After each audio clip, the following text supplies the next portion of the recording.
My wife betrayed me with a man she thought was better, and my son sided with her, until one shocking moment unraveled their lies.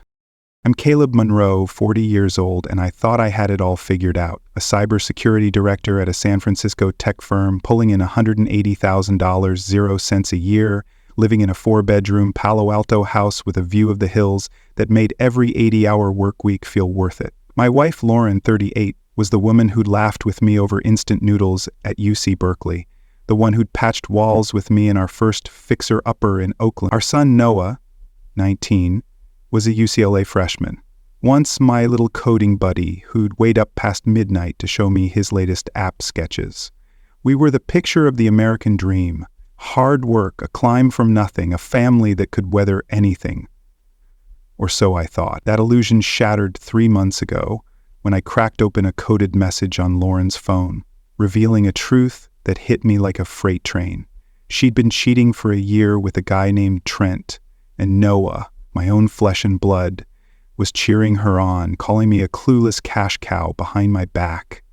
This is the story of how my world unraveled and how I clawed my way back. It was a Thursday, the kind of foggy San Francisco morning that makes you question why you didn't move to San Diego. I was in my office at Nexus Tech, a sleek glass tower overlooking the bay, staring at lines of code that refused to cooperate. My team was racing against a deadline to secure a $50 million 0 cents contract with a defense contractor, and I'd been up since 4 a.m., fueled by black coffee and adrenaline. My phone buzzed on the desk, a notification from our home security system. I'd installed it last year after a string of break-ins in Palo Alto. Cameras, motion sensors, the works. The alert was routine. Front door opened 8:47 a.m. Lauren, probably heading out for one of her photography classes that had been eating up her days lately. I ignored it, my eyes burning from the screen, but then another buzz came, this time from my personal email. A backup alert from the cloud sync I'd set up on our family devices. A new file had been uploaded from Lauren's phone. A text file, encrypted, titled T_notes. I froze. My job is to spot anomalies, to catch the tiniest glitch in a system before it becomes a catastrophe. This wasn't just a file. It was a red flag waving in my face.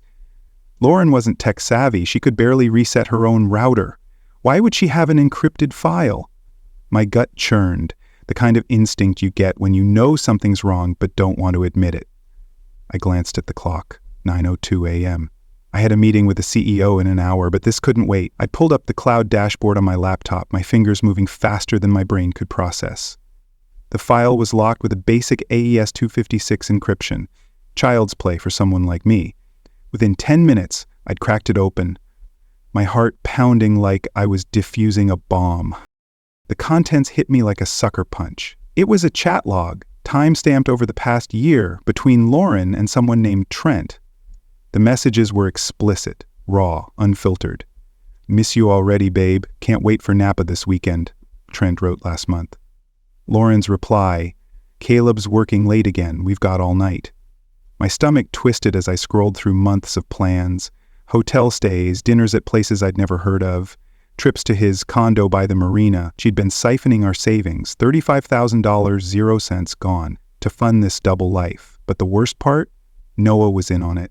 A separate thread showed him joking with Lauren, "Dad's too busy saving the world to notice. You and Trent are killing it." Another message from Noah 2 weeks ago. "He's such a cash cow, Mom. Keep milking it till I graduate." I sat back in my chair, the hum of the office fading to white noise. My hands shook as I gripped the desk, the room spinning. 17 years of marriage, of late nights coding, to pay for that Palo Alto house, of teaching Noah to fish at Lake Tahoe, of missing vacations to secure our future, all reduced to this: a cash cow, a clueless idiot. My own son, the kid who used to beg me to build robots with him, laughing at my expense. The betrayal cut deeper than any knife, a raw, jagged wound that made my chest ache. I wanted to scream, to throw my monitor across the room, but I didn't. I'm a problem solver. That's what I do. So I shut down the emotion, locked it in a box, and got to work. I started digging. My job gives me access to tools most people don't even know exist. Digital forensics software, network sniffers, the kind of stuff that can trace a whisper across the internet. Within an hour, I'd pulled Lauren's phone records, cross-referenced with the chat logs. She'd been texting Trent daily, sometimes hourly, from burner apps I didn't even know she had. I found credit card charges $200, 0 cents at a Napa winery, $800, 0 cents on a necklace she claimed was lost, $1,500, 0 cents for a girls' trip to San Diego that coincided with Trent's Instagram post from the same hotel. I hacked into our joint savings account and saw the transfers, $35,000, 0 cents, moved to an offshore account in her name. Opened 6 months ago, every click uncovered another lie, another brick in the wall they'd built to keep me in the dark. Then came the first real jolt of danger. As I was downloading the bank records, my work laptop froze, a red alert flashing, unauthorized access detected. Someone had tried to breach our company's servers, and the IP address traced back to my home. My pulse spiked. This wasn't a coincidence. I ran a deeper scan and found a backdoor in our network, planted via a phishing email sent to my personal account, likely from my own Wi-Fi. Lauren didn't have the skills for this, but Noah? He'd been coding since he was 10, taught by me. Had he turned my own lessons against me? Or was Trent more dangerous than I thought?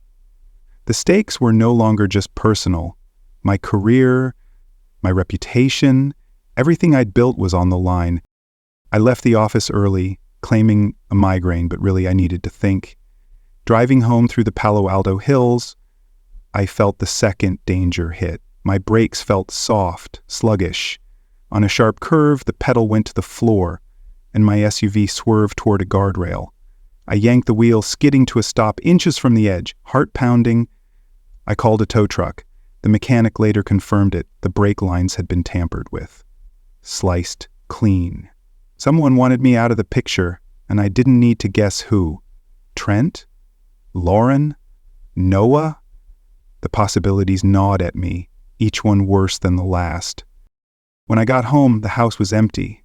Lauren's car was gone. Noah was supposedly at UCLA, but I wasn't taking chances. I checked the security footage. Lauren had left at 9 a.m., dressed like she was heading to a gala, not a photography class. I sat in my home office, the one I'd built with reclaimed wood from our first Oakland house, and kept digging. That's when the third danger struck. My phone buzzed with a text from an unknown number. Stop snooping or you'll regret it. No signature, no trace, just a cold warning that made my skin crawl. I ran a trace on the number. Burner phone, untrackable. Someone knew I was onto them. I didn't sleep that night. I spent hours securing my digital life. New passwords, locked accounts, two-factor authentication on everything. I moved $180,000 0 cents from our joint savings to a new account at a credit union Lauren didn't know about, leaving $3,000 0 cents for her to play with. I froze our credit cards, setting a $600 0 cents limit on one for groceries. I called my 401k provider and added extra security questions, making sure Lauren couldn't touch the $500,000 0 cents I'd saved for our future. Every move was calculated, surgical. I wasn't just protecting my money, I was building a fortress around my life. The next morning, I got to the office early, but danger number 4 was waiting. My desk had been ransacked, drawers open, papers scattered, my external hard drive with sensitive client data gone. The security cameras showed a masked figure slipping in at 2 a.m., bypassing our alarms with eerie precision. This wasn't a random thief. This was targeted. I reported it to my boss, who looked at me like I was radioactive. "Caleb, this breach is on your watch," he said, his voice tight. "Fix it, or you're out." The CTO promotion I'd been killing myself for was slipping away, and I couldn't shake the feeling that Trent, or someone connected to him, was behind it. By noon, the 5th danger landed like a bomb. A coworker, Derek, pulled me aside and whispered, "There's a rumor you leaked client data to a competitor. The board's talking." My blood ran cold. Derek was tight with a shady consultant who'd been sniffing around our firm, someone who could easily be Trent. I was being framed, and the timing was too perfect. If I lost my job, Lauren's divorce lawyer would clean me out. I spent the day combing through server logs, proving the breach wasn't my fault, but the damage was done. Whispers followed me in the halls, and my boss's emails grew colder. That night, I came home to find Lauren in the kitchen, sipping wine like nothing was wrong. Noah was there, home from UCLA for the weekend, scrolling on his phone. They didn't know I'd seen the texts, the bank transfers, the lies. I played dumb, asking about her day, her photography class. She smiled, said it was inspiring, and I nodded, my stomach churning. Noah barely looked up, muttering about needing $400 0 cents for a school project. I said I'd think about it, knowing I'd already cut him off. The next week was a tightrope walk. I met with a divorce lawyer, a shark named Ellen who'd handled high-profile tech divorces. She took one look at my evidence, chat logs, bank records, security footage, and grinned. "They're toast," she said, charging me $7,000 0 cents up front. I signed the papers, my hand steady despite the chaos in my head. I installed hidden cameras in the house, catching Lauren sneaking out at midnight, whispering into her phone. I found emails between her and a divorce attorney, planning to claim emotional neglect to take half my $401k and the house. Every discovery was a knife twist, but I kept moving, kept building my case. Then came the first pressure point. The company audit intensified with executives grilling me about the breach. They found my home IP in the logs, and I had to explain it wasn't me without tipping off Lauren. I spent nights rebuilding our security protocols, proving my innocence, but the stress was crushing, my blood pressure spiked, and I started popping aspirin like candy. Pressure point 2 hit when I noticed a black sedan tailing me to work. It parked outside my office every day, tinted windows hiding the driver. I took different routes, but it was always there, a silent threat. I reported it to the police, but without a license plate, they shrugged it off. Was it Trent? Someone he hired? The uncertainty kept me up at night, checking the cameras every hour. The third pressure point was Noah. I caught him trying to access my personal laptop, his fingers flying over the keys in my home office. "What are you doing?" I snapped. He mumbled something about borrowing a charger, but I saw the command prompt open, my files exposed. My own son was hacking me, likely feeding info Lauren or Trent. I changed every password, locked him out, but the betrayal stung worse than ever. Pressure point 4 was Lauren's smear campaign. She started calling my colleagues, crying about how overworked I was, hinting I was unstable. One of my team members, Jen, asked if I was okay, her eyes full of pity. Lauren was trying to tank my career, painting me as the bad guy before I could expose her. I had to smile through meetings, pretending everything was fine, while my world burned. The fifth pressure point was the restraining order. Lauren's lawyer filed it, claiming I was threatening her, citing my obsessive monitoring of her phone. It was a lie, but it tied up my assets in court, delaying my ability to protect my savings. Ellen fought it, but the legal fees piled up, and I was hemorrhaging cash. I knew the confrontation was coming, waited for a Friday night when Lauren and Noah were both home, acting like the perfect family. I turned off the TV, sat them down, and dropped the bomb. "I filed for divorce last week," I said, my voice calm as ice. Lauren's wine glass froze halfway to her lips. Noah's phone slipped from his hands, clattering on the table. "You what?" Lauren stammered, her face paling.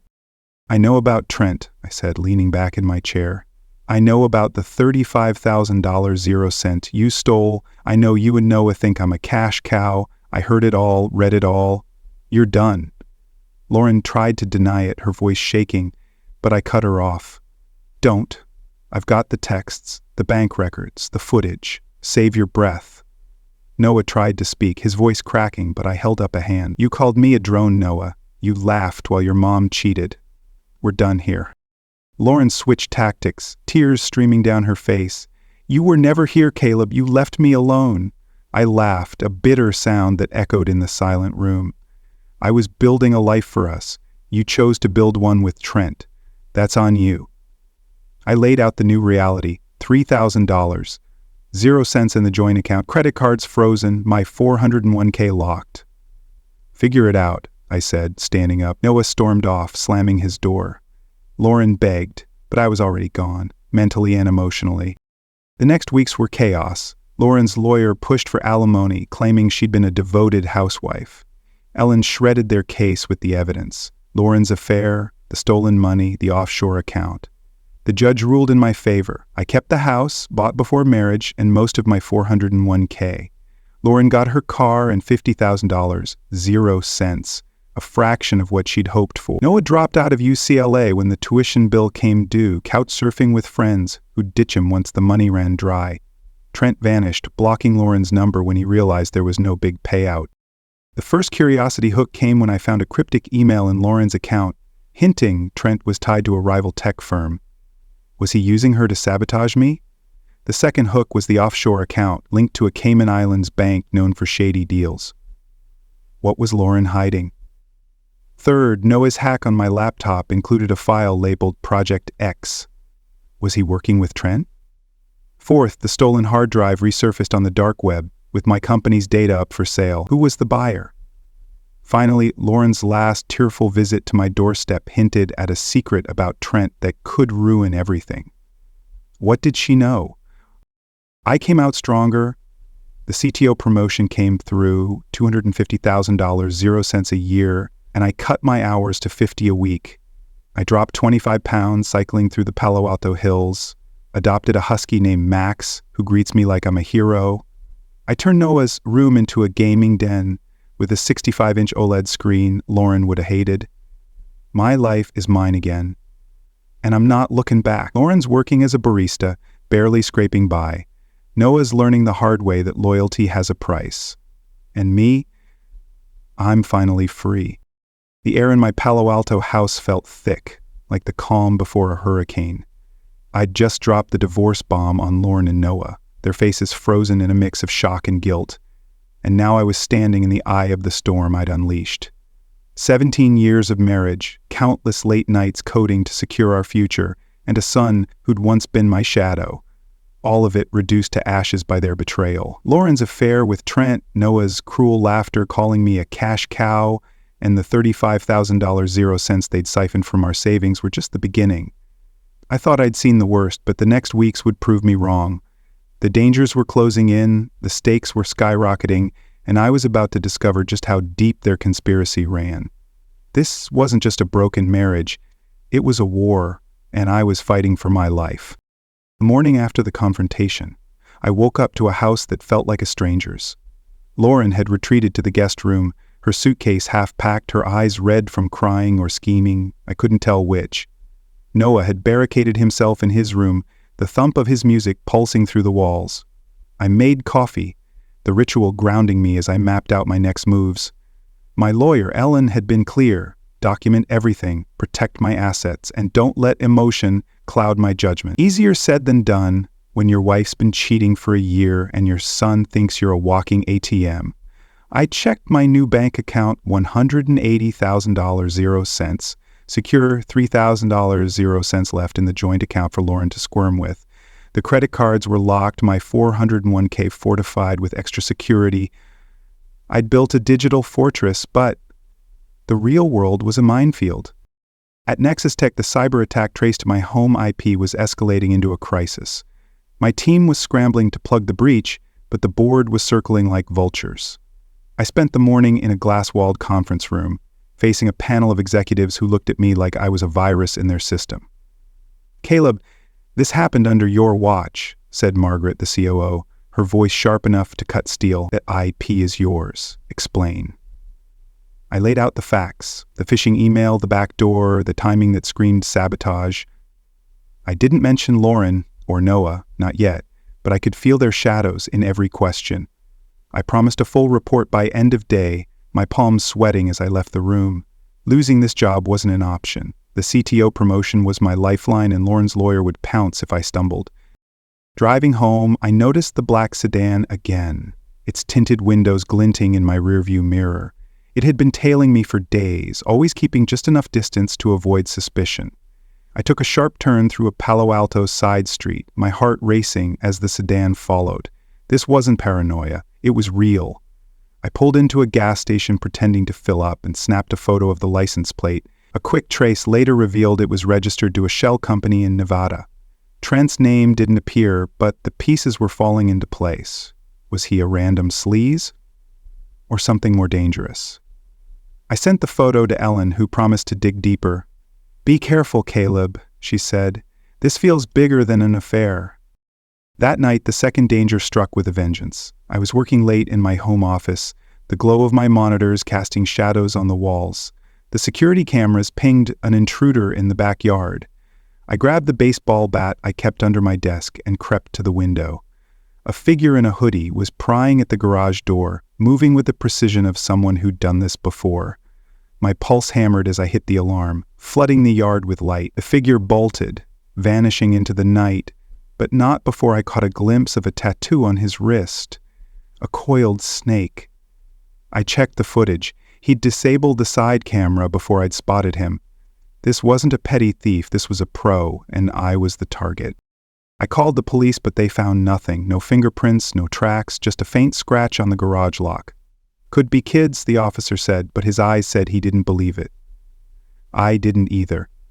I upgraded the security system that night. Motion sensors, reinforced locks, a panic button, linked to a private firm. Sleep was a distant memory. Every creak in the house felt like a threat. Was this Trent's doing, Noah's, or someone else pulling the strings? The snake tattoo gnawed at me, a clue I couldn't place, but couldn't ignore. The next day, Pressure Point 1 hit like a tidal wave. The company audit escalated, with a forensic team combing through my work emails. They found a trail of encrypted files sent from my account to an unknown server, files I'd never seen. Someone had used my credentials to leak client data, and the evidence pointed straight at me. I spent hours with IT tracing the breach to a device logged into our home Wi-Fi, Noah's laptop. My son, the kid I'd taught to code, was either complicit or being played. I confronted him that evening, his door cracked open, his face buried in his phone. "Noah, what the hell are you doing with my work system?" I demanded. He looked up, his eyes cold.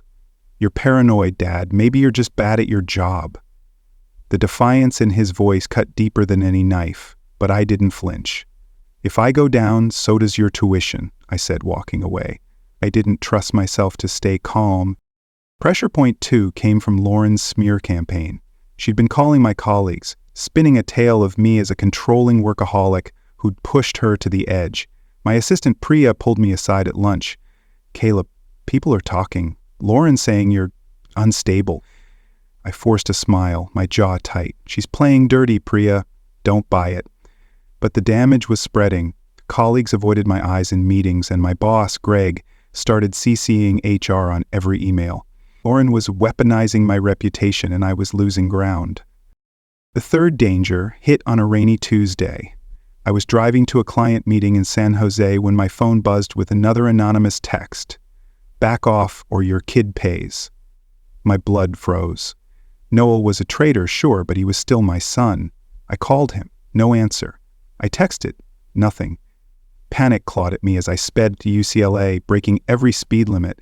I found him in his dorm, unharmed but shaken, claiming he'd lost his phone. "You're freaking out over nothing, Dad," he said, but his eyes darted to the door. Was he scared or hiding something? I left campus with more questions than answers, the threat echoing in my head. Pressure Point 3 was Noah's rebellion escalating. I found a USB drive in his room, loaded with my personal emails, private ones from years ago where I'd vented about work stress. He'd sent them to a gossip blog, which posted a hit piece. "Tech exec's meltdown. Is Caleb Monroe unfit to lead?" The article tanked my credibility, and Greg called me into his office. "Fix this, Caleb, or you're out by Friday." I spent nights scrubbing the internet, paying a PR firm $5,000 to bury the story, but the stain lingered. Noah's betrayal wasn't just personal, it was a calculated attack. The fourth danger came when I got home to find my office trashed again, this time with a message scrawled on my monitor in red marker: "You can't hide." The stolen hard drive from the first break-in was still missing, and now my client contracts were gone too. I checked the cameras. Same hooded figure, same snake tattoo. I sent the footage to Ellen, who connected it to a known fixer in the Bay Area, linked to corporate espionage. "Caleb, this guy works for hire," she said. "Someone's paying him to ruin you." Trent's face flashed in my mind, but I had no proof. Yet. Pressure point 4 was the legal trap tightening. Lauren's lawyer pushed the restraining order, claiming I'd threatened her safety by installing cameras. The judge froze my access to our joint investment account, $100,000 0 cents I couldn't touch until the hearing. Ellen fought back, presenting Lauren's affair evidence, but the delay cost me $8,000, 0 cents in legal fees. I was bleeding cash, and Lauren knew it. She was playing for time, hoping I'd crack. The fifth danger was the most surreal. I was walking Max, my new husky, in the Palo Alto Hills when a drone buzzed overhead, low and deliberate. It hovered, its camera trained on me, then dropped a note. Last warning, stop digging. I grabbed the note and sprinted home, Max barking wildly. The drone was untraceable, but its message was clear. Someone wanted me scared. I wasn't. I was pissed. I hired a private investigator, $10,000 0 cents up front, to track Trent and the snake tattoo guy. This is bigger than a cheating wife, the PI said. You're in deep. Pressure point 5 was Lauren's final play. She showed up at Nexus Tech, tears streaming, begging Greg to help Caleb get therapy. She claimed I was losing it, citing the cameras and my obsession with her phone. Greg pulled me aside, his face grim. Caleb, take a week off, sort this out. I was one step from being fired, my CTO dreams hanging by a thread. I nodded, swallowing my rage, and went home to plan. The confrontation's aftermath was a battlefield. Lauren alternated between sobbing apologies and icy silence, packing her things while throwing guilt trips. You're destroying Noah's future, she screamed one night.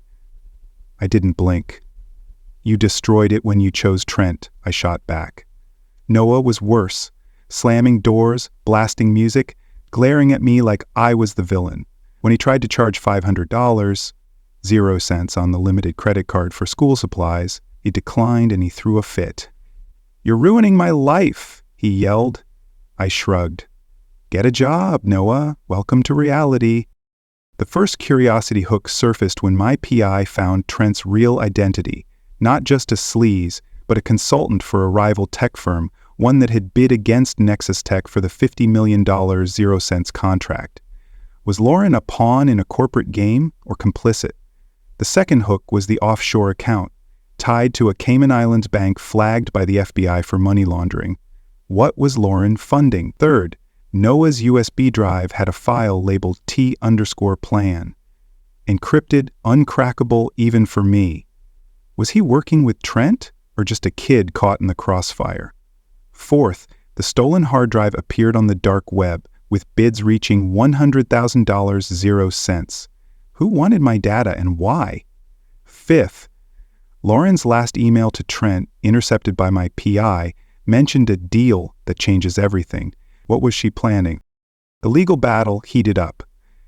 Ellen presented the affair evidence, texts, emails, bank records, and the judge threw out Lauren's restraining order. I kept the house, bought with my pre-marriage savings and 80% of my $401k. Lauren got $50,000 0 cents in her car, a fraction of her dreams. She moved to a dingy Oakland apartment, working as a barista for $15 0 cents an hour. Noah dropped out of UCLA, his friends ghosting him when he couldn't bankroll their parties. Trent vanished, his phone disconnected, his condo listed for sale. My PI found he'd fled to Mexico, leaving Lauren to beg him over voicemails I didn't bother listening to. The emotional dam broke one night as I sat in my renovated living room, Max curled at my feet. I'd turned Noah's room into a gaming den, the walls lined with LED lights, a 65-inch OLED screen blaring my favorite racing game. I'd lost 25 pounds cycling, joined a Bay Area hiking group, and started leaving work at 6 p.m.